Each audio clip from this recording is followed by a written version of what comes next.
Chers amis, bonjour à tous. Nous sommes le 24 juillet 2024 et je suis avec Stéphane Bertoli.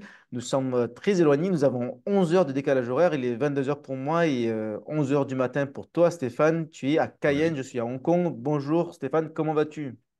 Bien, très bien. Il fait pas trop chaud, il fait bien. Tout se passe très bien. Il doit faire 28-30 degrés, donc c'est agréable. D'accord, Ça 30 va. degrés, c'est normal.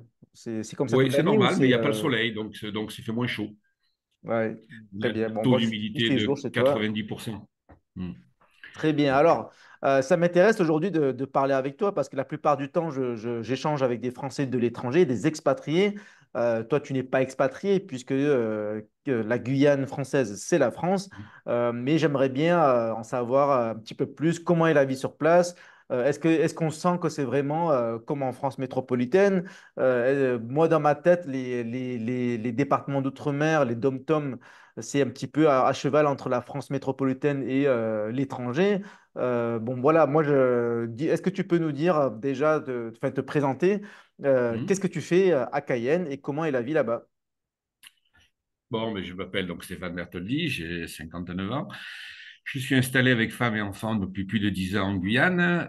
On a choisi ce département parce que c'est un grand département. Ça représente à peu près l'équivalent de 5 départements français ou du territoire, on va dire, du Portugal. Un peu comme un pays comme le Portugal, avec, on va dire, 400 000 habitants, c'est-à-dire c'est un grand jardin. Il y a 93% de forêt. Donc, voilà, ça, c'est ce qui nous a plu et ce qui nous a d'abord attiré ici, c'est ça. C'est un immense jardin avec beaucoup d'animaux, beaucoup d'oiseaux, beaucoup de vie. Et ça, c'est très agréable. Donc, on n'est pas dans la mégapole, on va dire. Après, il y a aussi, je disais, nous, on revenait du sud de la France en passant par l'Afrique. On était resté 6 ans avec ma femme. Et on avait envie un petit peu de sortir de la France et d'avoir un petit peu plus de liberté d'entreprendre, de liberté de bouger. Et la Guyane, pour ça, c'est assez agréable parce c'est un département français, mais un petit peu plus, on va dire, libre d'évoluer, et libre d'entreprendre parce que c'est un département qui a besoin de se développer. Et ça fait des années que il y a de gros efforts sont faits sur la Guyane pour aider les entrepreneurs, aider les gens à s'installer. Et c'est vrai qu'il y a la place. Voilà. C'est pour ça que nous avons atterri en Guyane. Donc, plus libre en Guyane, ça veut dire quoi? Plus libre, c'est plus facile de créer une entreprise. Et donc, tu dis qu'il y a des efforts qui sont faits pour que les Français de métropole s'installent en Guyane, c'est ça que tu veux dire? Euh, Oui, c'est ça, énormément. Mais dans tous les domaines, il y a eu des efforts au niveau pour les dentistes, pour les docteurs, pour tout. On facilite l'installation, on facilite tout ce qui est documentation aussi, paperasserie. Et puis, voilà, c'est des plus petites villes. C'est-à-dire que la Cayenne doit faire 60-80 000 habitants. Tout ce qui est, quand on va à la chambre du commerce ou l'industrie, ça va beaucoup plus rapidement. C'est beaucoup plus facile d'accès, beaucoup plus facile de rendez-vous. Et j'ai travaillé avec le réseau Entreprendre ici. Pareil, c'est le même principe, c'est beaucoup plus, on va dire, familial, parce on parle de on a l'impression au bout de 10 ans ici de connaître tout le monde, aussi bien les chefs d'entreprise que les très grands chefs d'entreprise. J'ai bénéficié de l'aide du réseau Entreprendre pour m'installer où ça a été extraordinaire parce que j'ai rencontré des gens qui étaient à la tête d'énormes entreprises ici en Guyane, dont la Sara, par exemple, celle qui s'occupe de tout ce qui est carburant. Donc, ben, on a un accès beaucoup plus direct. Pareil pour aussi bien la mairie, c'est une petite ville, on va dire un village. C'est un village qui est hors de France, de 300 000 à 400 000 habitants, avec une surface qui est extraordinaire. Le CSG, le Centre spatial guyanais, la surface du CSG représente l'île de la Martinique. Donc, voilà, ça donne des dimensions. Quand on quitte Cayenne et qu'on va à Saint-Laurent-du-Maroni, il y a 240, 250 kilomètres, il n'y a pas un feu rouge. Il y a une route, vous montez, il fait 250 kilomètres pour aller dans la deuxième ville du département. Si vous voulez aller à Kourou, c'est 45 minutes de route, c'est pareil. Vous partez de Cayenne, vous arrivez à Kourou, il y a 45 minutes. Mais entre Kourou et Saint-Laurent, ou entre Cayenne et Saint-Laurent, c'est 250 kilomètres où il y a des petits villages. Voilà, c'est assez neuf, on va dire, c'est un pays neuf, tout neuf. Voilà, et on est en train de se moderniser. Donc, bon, besoin de logement, besoin de beaucoup de choses. En restauration, il y a les restaurants qui tournent. C'est assez, on vit un petit peu en microcosme parce qu'on est à l'intérieur, on est entouré de pays comme le Brésil ou le Suriname qui ne sont pas des pays européens. Et nous, on n'est pas un pays sud-américain, on est un pays européen. Donc, on est, voilà, c'est un peu bizarre comme situation, mais c'est très agréable. Voilà. Voilà Non, pourquoi on a atterri en tu Guyane. profites quand même de l'environnement géographique qui est comme le Brésil, en fait, sauf que voilà, tout est francophone, il y a des repères français. Moi, au Brésil il n'y a pas longtemps, j'étais à Manaus. Et je crois que c'est pas loin de là où tu es, c'est la forêt amazonienne. Ouais, D'ailleurs, j'ai ouais, visité, oui.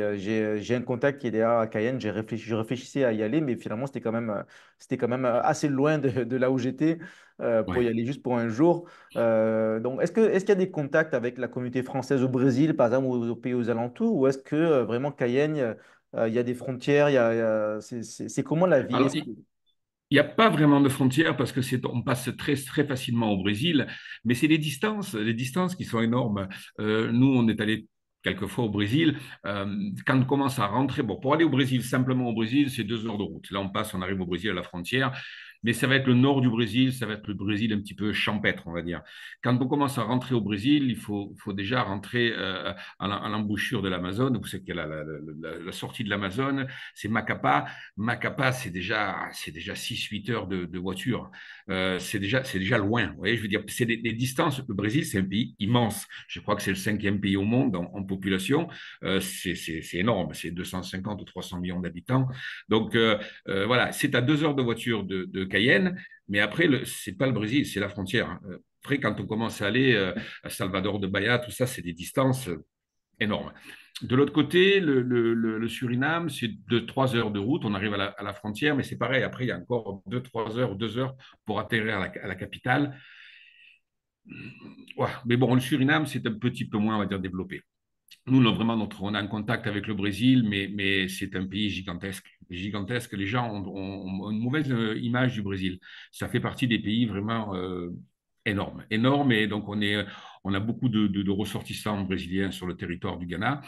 On travaille beaucoup avec eux, mais on a du mal à pénétrer, en tant que Français, à pénétrer le Brésil parce que c'est plutôt l'inverse. Le Brésil, c'est impressionnant. C'est impressionnant. Les villes font 8 millions, 10 millions d'habitants. Voilà, c'est immense. Et puis, c'est des distances aussi qui sont et des endroits, on parlait de Manaus, qui n'a absolument rien à voir avec Salvador de Bahia, qui ne ressemblera pas avec. Voilà, les villes sont distantes de milliers de kilomètres, quoi. Donc, voilà, nous aussi, en fait, on habite une ville, Cayenne, on est dans un département français, mais on est donc à 7 000 kilomètres de la France, et puis après, on va être à 3 000 kilomètres du Brésil, on est un peu, aussi un petit peu une île de verdure dans un océan de monde, on va dire. Voilà un peu la Guyane, et D'accord. un peu isolée. Alors, que fais-tu en Guyane? Quelle est ton activité? Tu as de l'expérience en France, tu as de l'expérience en tant que Français à l'étranger aussi. Tu as vécu au Ghana, tu as dit en Asie aussi, d'ailleurs, je crois, au Vietnam. Ouais, Est-ce que tu peux Vietnam. nous dire ton parcours et ce qui fait que tu as décidé de développer ton activité à, à Cayenne? Non. Ben, je suis issu de la restauration, donc avec un père restaurateur, donc j'ai une passion pour la restauration. Et puis en métropole, je me suis un petit peu, on va dire, asphyxié, pour différentes raisons, on va dire paperasserie, un petit peu fiscale, un petit peu par rapport au travail et par rapport, parce que si la restauration devient une profession de foi en France, c'est devient très difficile. Donc, j'ai décidé de m'en aller au Ghana. Je crois que j'avais une quarantaine d'années, oui. Et même pas, j'avais 38 ans, je suis parti au Ghana, en Afrique de l'Ouest, en étant passé avant par le Vietnam aussi pour essayer de faire de la glace, parce que j'avais déjà cette passion de la glace au Vietnam. Donc, j'étais à Ho Chi Minh et je suis resté quelques temps au Vietnam. À l'époque, il n'y avait pas encore l'arrivée, il n'y avait pas encore l'autorisation pour l'immigration des États-Unis. C'était un pays encore qui était un peu préservé. Et puis, j'ai eu de petits peu de soucis pour m'installer, manque de connexion, sûrement. Donc, je suis rentré en France, je suis parti au Ghana. Et au Ghana, je suis resté 6 ans, j'ai rencontré ma femme. Là, j'ai travaillé dans la restauration, j'ai travaillé aussi un petit peu dans les glaces pour démarrer la glace, on va dire. Et puis, on a décidé de rentrer en France. Et je suis parti travailler pour une grande chaîne d'hôtellerie, Château Saint-Martin. C'est le groupe Haute-Cœur, c'est un grand groupe dans lequel on a fait avec le chef Yannick Franck, on a fait l'arrivée de la première étoile Michelin, la deuxième étoile Michelin. Et là, j'ai décidé de quitter la grande restauration pour partir étudier la glace. Par passion, parce que bon, la glace, ça reste pour moi quelque chose de très ludique, de très joyeux par rapport à la cuisine où c'est un petit peu plus dur. La glace, c'est vraiment un amusement perpétuel parce qu'on a un plaisir, on va dire, à petit prix. On fait plaisir aux enfants comme aux gens de 77 ans. C'est toujours agréable. La glace, vous demandez à un enfant s'il a faim, il va vous dire non. S'il veut une glace, il va vous dire oui. La glace, c'est vraiment quelque chose à travailler quand on maîtrise la glace. C'est vraiment très ludique. Donc, je suis parti en Italie étudier chez l'école des maîtres artisans glaciers de Turin, sous l'égide de Maestro Pino Scarengel. Et là où j'ai vraiment perfectionné la glace et j'ai appris la glace. Et après, donc Nice étant la première ville avec le plus de glaciers de France, l'Italie étant aussi le pays où il y a le plus de glaciers au monde, on a voulu partir avec ma femme, avec lever les enfants. Donc je suis arrivé ici, j'avais des enfants, ils avaient un an et demi et un an, ils ont 15 mois de différence. On est arrivé en Guyane pour l'histoire du simple, voilà, du jardin, et on a commencé à développer la glace en Guyane. Bon, on s'est positionné comme les numéros un sur le marché. On fournit maintenant quasiment tous les restaurants de Guyane. On fournit les glaciers aussi et on se positionne là-dessus. Voilà. Après, on a commencé à bouger un petit peu autour, Panama, tout ça. Puis on a vu la carence en qualité, on va dire. Voilà, la carence des pays voisins. On a travaillé un petit peu avec le Saint-Domingue, qui est un pays aussi de 12 ou 14 millions d'habitants, où on a développé la glace. Et, et voilà, donc on s'ouvre sur l'étranger maintenant dans un but aussi de bouger, parce c'est 10 ans qu'on est en Guyane, donc on est ouvert donc à ce genre à l'expatriation et à s'installer à l'étranger si on arrive à développer notre travail à l'étranger. Alors, donc là, tu as un objectif de développer ce savoir-faire, cette méthode et Mm. de l'exporter donc en Asie. Tu veux revenir en Asie, éventuellement développer ces magasins sur le marché chinois, par exemple. Tu pourrais t'expatrier en Chine ou ailleurs en Asie. Ah oui, parce que je pense je possède un savoir-faire, comme je le dis, de l'école italienne, où on est assez sur des produits, on va dire, sains, très peu de colorants, voire pas du tout. Moi, j'utilise aucun colorant, aucun conservateur, pas de produits chimiques. Euh, et on est sur une matière grasse à 8,5%. Pour vous donner un exemple, les glaces américaines, sans citer de nom, hein, qu'on connaît, elles touchent 16% de matière grasse.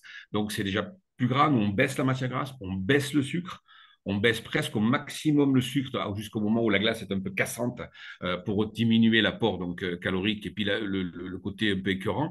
Et on travaille beaucoup sur voilà, sur des produits nouveaux. On est sur de l'innovation. À Saint-Domingue, on a développé ils avaient un rhum, par exemple, un rhum local, le rhum Braga. On a développé une glace au rhum local. On va travailler la vanille locale, on va travailler le cacao local, on va travailler tout ce que ne permet pas, on va dire, une grosse chaîne industrielle qui fournit la glace. Nous, on va se mettre au niveau du pays, de la région et faire travailler des spécificités où on va travailler, par exemple, ici, on a travaillé l'ananas, mais l'ananas avec du gingembre. Vous voyez, on va faire des petites, on va travailler la mandarine locale avec de la coriandre. On va faire des associations comme ça qui nous permettent nous, de délirer. Quand je dis délirer, c'est de prendre du plaisir à travailler et puis de se démarquer complètement de la concurrence, de l'industrie. On a sorti il y a 10 ans la cacahuète grillée. La cacahuète grillée, parce que ma femme étant africaine, en Afrique, on grille la cacahuète. Donc, quand on est arrivé ici, on a fait la cacahuète grillée. Maintenant, j'ai plaisir à voir de la concurrence, j'ai plaisir à voir les grosses enseignes industrielles qui font la cacahuète grillée. Donc, c'est chouette. C'est des produits chouettes, ça. Voilà. Et on a hésité à faire le durian, parce qu'on a du durian ici en Guyane, mais il y a une clientèle chinoise, mais faut arriver il y a beaucoup de Chinois, mais beaucoup sont nés ici en Guyane. Donc, il faut peut-être essayer un petit peu de développer parce qu'on a du durian et la glace durian, elle ne vient que par importation. Oui, mais Elle n'est pas fabriquée ça localement. existe en Asie, hein, j'en ai Ah en oui, bas je de chez sais. moi, de magasins. Voilà, après, bon, c'est industriel, c'est ci, c'est cela. Ouais, Voilà, j'imagine que si tu viens en Asie, que tu fais ton laboratoire et ouais, que tu ouais. produis des glaces, ça va être une autre histoire. Donc, la glace avec des ingrédients asiatiques, mais avec un savoir-faire français, je dirais même franco-italien, en tout cas Ouais. européen. J'imagine que Du riz en ça devrait avoir chocolat, de la gueule. Ouais. peut-être du riz en chocolat, tu vois, Peut-être, trouver des peut-être, ouais, associations comme voilà. ça, parce Voilà, qu'on moi arrive j'aime à, beaucoup le on a des durian. produits pour travailler des petites quantités, faire des essais sur des petites quantités. Donc, essayez du riz en coriandre, du riz en chocolat, ou ouais, trouver quelque chose, ou café, ouais, puis trouver des trucs, ça c'est chouette. Ouais. Ouais, ouais, c'est D'accord. chouette. Ça, c'est Alors, le plaisir. ce que tu souhaites d'ailleurs, c'est développer ce business model en quelque sorte qui est particulier. Mm. Donc, c'est pas des franchises, c'est une formation. En fait, est-ce que tu peux nous expliquer le système brièvement sans entrer dans les détails Oui, techniques?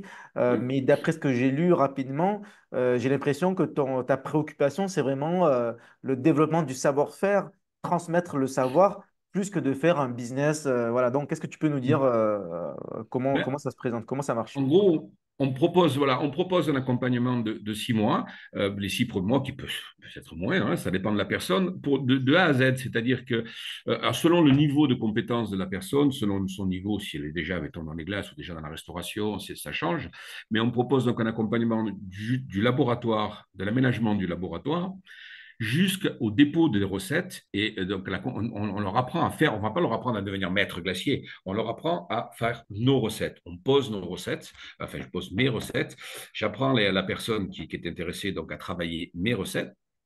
Et donc, sans franchise, sans rien, avec son nom, mais pareil, on conseille. Si elle veut appeler ça Harlequin, bon, on va l'appeler Harlequin, bon, on va conseiller, on va l'aider jusqu'à l'ouverture.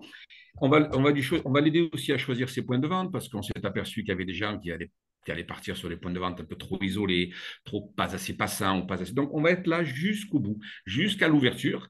Et par la suite, c'est fini. C'est-à-dire que la personne, donc, une fois qu'elle est installée, qu'elle démarre, ou elle choisit de continuer de rester avec nous, ou elle nous dit, écoutez, monsieur Bertoldi, ça va très bien pour l'instant, je vends mes glaces, j'ai mes recettes, vous m'avez donné les recettes, je sais les faire, je n'ai pas besoin de vous, ou je veux rester avec vous, on va continuer à travailler. Alors, à ce moment-là, on peut continuer ensemble, mais il n'y a pas de prélèvement de pourcentage, il n'y a pas d'obligation de non, il n'y a rien. C'est juste un accompagnement pour que la personne puisse travailler et s'amuser. Après, si elle a besoin de quoi que ce soit maintenant avec le téléphone, avec Internet, avec le visiophone, on peut faire beaucoup de choses, mais on accompagne, donc on vient sur place, c'est-à-dire si ça se passe en Chine, on va venir 3 semaines en Chine au départ pour mettre en place les machines, mettre en place le labo conseillé. On va revenir 3 semaines pour faire démarrer les machines et leur apprendre la personne ou les personnes à fabriquer la glace. Et après, on peut se retirer et garder un contact par téléphone, par WhatsApp et puis et encadrer. Mais la personne est libre. Elle fabrique elle-même ses recettes et elle travaille donc avec un coefficient qui est tout à fait différent. Et ça lui permet aussi de pouvoir faire des délires. C'est-à-dire que si elle a envie de faire, comme on dit, du riz en chocolat, ou elle peut. Est-ce qu'elle n'aura pas dans les recettes préfaites ou les sachets qu'on découpe ou les bacs qu'on achète de glace déjà faits? Là, elle peut se démarquer de la concurrence parce qu'elle peut faire voilà, un cacahuète chocolat. Enfin, moi, je sais. On est ouvert à tout ça. On est ouvert, on accompagne de A à Z la personne. Voilà. Donc, c'est vraiment accompagnement, mais dans tous les domaines, y compris business et du Oui, conseil, parce que oui, toi-même, tu sais comment choisir les lieux, les points de vente, donc tu as l'expérience du business. oui. Et j'ai Donc, vu les erreurs c'est des pas juste autres. des recettes et la passion, c'est Non, aussi, non. il y a aussi un côté conseil en affaires, Oui. accompagnement. Donc, en fait, si je résume, quelqu'un qui a de l'argent de côté, qui a du temps libre, qui a envie de se lancer dans une nouvelle aventure, qui a envie de se développer dans des marchés qui sont encore très peu matures en Asie, notamment dans ce que tu proposes.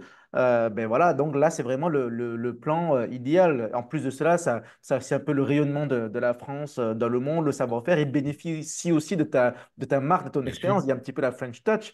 Et, Donc, Marc, nous, avec le temps, donc on s'est aperçu que si on ne posait que les recettes ou si on n'expliquait que les recettes, on avait des fois des erreurs à la base sur le ça marche local, le pas. laboratoire. Donc c'est pour ça que maintenant on dit, bon, écoutez, on va faire différemment, on vient au départ. Si la personne elle a déjà un laboratoire qui va bien, OK, on passe à autre chose. Mais si la personne cherche un laboratoire, on va l'aider. L'aider, pourquoi? Parce qu'un laboratoire, c'est rien, ça peut être un garage, ça peut être en zone industrielle, c'est un local de 30 mètres carrés. Mais si vous le mettez au 5e étage, parce que m'est arrivé d'avoir des laboratoires mis à 5 mètres de hauteur, sans accès, sans rien, sans eau potable, non. Donc, pour éviter toutes ces erreurs, on est là au départ et on suit. Et la personne, si elle a un budget, on va dire, si elle dispose d'un budget pas trop important, ben, on peut travailler avec des machines d'occasion, qui sont conseillées par des Italiens, par des professionnels, ou après, elle se développera, elle achètera des machines neuves. Si elle veut faire un glacier de 300 mètres carrés, 400 mètres carrés, bon, on part sur quelque chose de. Je me dis, moi, j'ai 1 million d'euros à investir, on fait sur 1 million d'euros. Mais s'il y a 80 000 euros ou 100 000 euros, ben on fait sur 100 000 euros. On s'adapte en fonction du client. Pour ça qu'on a besoin de discuter, d'échanger et de voir son niveau de compétence. Et on le suit d'un bout à l'autre, jusqu'à ce qu'il soit libre et de pouvoir être vogué de ses propres ailes. Et on reste derrière au cas où il y ait besoin. D'accord. Donc, on peut démarrer ce business avec peu d'apport, même 100 000 euros, ça pourrait suffire. Ah oui, oui, oui, bien sûr. Et il y a un retour. Alors, sur avec un business sur 100 000 euros, il y a un retour sur investissement. Je pense que dans l'année, on récupère 2 fois son investissement dans l'année, 2, 3 fois son investissement dans l'année, parce que ça va vite, hein, les glaces. Quand c'est bien fait, bien positionné au bon endroit, les recettes sont. Oui, ça va vite. On travaille, comme je disais tout à l'heure, entre un coef 10. En Chine, ça peut être même un coef 15. On travaille sur des fruits, des fruits, de l'eau, des stabilisants. On vend du produit. On a un retour sur investissement qui est assez. C'est très rapide, hein. On peut faire 3 fois l'investissement dans l'année, hein. C'est-à-dire qu'en investissant 100 000 euros, on peut terminer une année avec 300 400 000 euros de chiffre d'affaires, sans souci. Donc, oui, ça, c'est l'avantage de la glace. Pas de perte, mais il faut éviter les erreurs. Et on est là pour ça. Éviter de se perdre sur le local, de se perdre sur le laboratoire, de se perdre sur les machines, de se perdre sur des recettes. On est là pour ça. On est là Alors, pour éviter tout ça. être là, ça veut dire quoi? C'est-à-dire que tu viens 1 ou 2 jours par semaine, ou est-ce que ça veut dire que tu es là à temps plein? Comment ça se passe là? Demain, Ah, je j'investis. suis. Tu fais quoi? Tu viens, tu te rends sur place, tu fais tout de A à Z Alors, on est pendant là. une semaine, ça Ouais. se passe comment? On est là déjà perpétuellement par téléphone et par WhatsApp et par visioconférence, ça c'est perpétuel. Et on se déplace, et je me déplace 3 fois ou 2 fois, 2 fois 3 semaines, comme j'ai expliqué. Une première fois pour voir un petit peu le terrain, pour voir un peu les locaux, pour épauler, pour diriger les gens, pour les laisser tranquilles après pendant 3 mois où je vais les suivre par téléphone. Et après, je reviens pour mettre les machines en marche avec eux et fabriquer. Mais on ne les laisse jamais seuls. Pendant toute cette période, on est en contact permanent au téléphone. Et moi, je viens sur place, sur site, 2 fois 3 mois, oui. 2 fois 3 semaines, pardon. 6 semaines où je suis sur site. Je suis sur site où là, je suis carrément dans l'entreprise, j'accompagne jusqu'à la fin. Et après, on est en contact permanent par téléphone. D'accord. Donc là, je prends un exemple, j'investis, on prévoit de démarrer en septembre, tu viens pendant 3 semaines en septembre, tu retournes à Cayenne et après tu reviens à la fin de l'année, ça se passe comme Alors, si ça? ça pour ouvrir en septembre, c'est un peu short, hein, Mm. mais si on prévoit, là, si on se met d'accord, on arrive en septembre. En septembre, je vais venir, oui, je vais venir 3 semaines. On va se mettre tout en place. Il va y avoir un cahier pas cahier des charges, mais il va y avoir un schedule qu'on appelle ça, un planning, un planning de poser. Et on se suit continuellement. Une fois que j'ai passé mes 3 semaines, que j'ai tout laissé en place, on a tout marqué, on a tout travaillé ensemble, aussi bien les locaux. Après, je suis. Une fois que le laboratoire est en place, les machines sont arrivées, tout ça, je reviens. Et à ce moment-là, on met les magasins en service, les machines en place, et on fait démarrer. Et là, je me retire. Quand je me retire au bout de 3 semaines, ça tourne. Déjà, ça tourne. Et après, comme j'ai dit, on est là. C'est pas fini. On est là, c'est-à-dire qu'on est disponible pour la personne, mais on est aussi discret. C'est-à-dire si la personne n'a pas besoin de nous, c'est pas grave. Elle est en place. S'il y a un problème, elle appelle. S'il n'y a pas de problème, ça va, elle roule. Elle roule. Après, comme je dis, le partenariat peut très bien continuer des années. Si elle a besoin de conseils continuellement, de mise à jour, de nouvelles recettes, on est là. Mais on prévoit donc en 6 mois de mettre en place, s'il n'y a pas de locaux, hein, s'il n'y a pas de laboratoire, sinon ça peut être plus court. Mais s'il n'y a pas de laboratoire, il n'y a pas de magasin, en 6 mois, on prévoit, oui, une ouverture de un ou plusieurs spots, parce qu'on peut avoir des points de vente qui font 10 12 mètres carrés, on peut en avoir deux, on peut en avoir trois. Euh, Ça, c'est pas important. Le laboratoire permet, un petit laboratoire de démarrage permet de faire entre, on va dire, 1 à 2 tonnes de glace par mois. À partir de ce moment-là, on peut avoir 3 4 points de vente avec un seul laboratoire. Oui, un laboratoire pour produire la glace et Ouais, après plusieurs points de vente dans plusieurs centres avec, commerciaux. Voilà. voilà, avec un budget de 100 000 euros, on peut avoir un laboratoire et 3 points de vente sans aucun souci.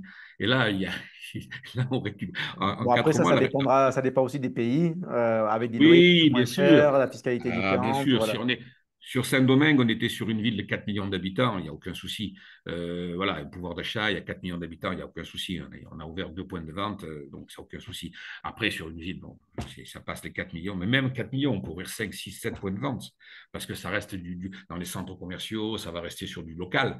Donc, c'est oui, le développement est très rapide et le retour sur investissement est très rapide aussi. D'accord. Donc, Est-ce qu'il y a voilà. des saisons dans ce domaine? J'imagine que c'est l'été que ça se vend le plus ou c'est vraiment peu Et importe, même l'été, alors, l'hiver? j'ai eu des Chinois en Guyane, des amis chinois en Guyane qui me disaient, ouais, mais nous, chez nous, il y a des endroits, il fait froid. Oui, mais les gens mangent quand même de la glace au Canada ou en Allemagne. On mange de la Mhm. glace. Aux États-Unis, on va pas manger de la glace qu'à San Francisco ou à Los Angeles. Non, c'est pas vrai. Ou à Miami. Non, non, on mange de la glace à New York. Non, puis il y a maintenant tellement de glace. On a ce qu'on appelle l'affogato, qui est devenu un nouveau produit italien qui est en vogue. C'est la glace vanille de qualité dans lequel on fait un trou et vient mettre un expresso italien serré dans la glace et on vient manger cette glace avec le café et la vanille, mais ça se mange. Les centres commerciaux dans le monde, il y a une température qui est équivalente. Les gens, ils rentrent dans le centre commercial, ils vont manger des gaufres, ils vont manger des glaces. Il n'y a pas de monde entier. Non, il n'y a pas vraiment de saison. Plus l'été, mais après, c'est partout. C'est un petit peu comme on boit un thé toute l'année, non, la glace, Oui, tout à c'est. fait, ouais. Mm. Ok, est-ce que tu as des préférences de cibles privilégiées, certains pays plus que d'autres, que des pays que tu as en tête, que tu as déjà identifiés comme marché très porteur? Moi, j'ai beaucoup d'affinités avec l'Asie, pour y avoir été plusieurs fois aussi, donc je parle du Vietnam, mais la Chine, ça serait quelque chose d'extraordinaire. Chine, Russie, c'est des pays aussi qui sont en pleine explosion, pas démographique, mais de travail, on va dire, de travail, de développement. Ça, des grands plaisirs. Mais après, non, je suis pas. Il y a des pays aussi, des pays des Émirats, tout ça, c'est sympa aussi à travailler. Oui, oui. Et puis pour moi, c'est une façon quand je m'expatrie ou quand je vais travailler, c'est enrichissant et j'ai l'impression de travailler en vacances. Quand je pars travailler dans un pays étranger, c'est toujours un plaisir de découvrir une culture. J'ai eu la chance de travailler au Burkina Faso, j'ai eu la chance de travailler. C'est chouette. C'est chouette parce qu'on trouve une autre culture, une autre façon de boire le thé, une autre façon de manger, une autre façon de vivre. Et non, non, je suis vraiment ouvert à toutes sortes de développement et de pays. Mais avec, j'avoue, une préférence, ça serait pour ouais, le Vietnam, la Chine. J'ai eu quelques contacts au Vietnam aussi pour essayer de développer des glaces. Ouais. Après, la D'accord. Chine et Hong Kong ou la Chine, ça serait chouette. Ouais, ouais. Ok, On a même bah, une possibilité d'installation. S'il y a vraiment du travail où on part sur un développement de beaucoup de points de vente, possibilité de m'installer en Chine ouais, avec la femme et les enfants. Ouais. d'accord. Bon, ben, j'espère que ça se concrétisera. On va faire passer le message. En tout cas, le projet est très excitant, je dirais, quoi.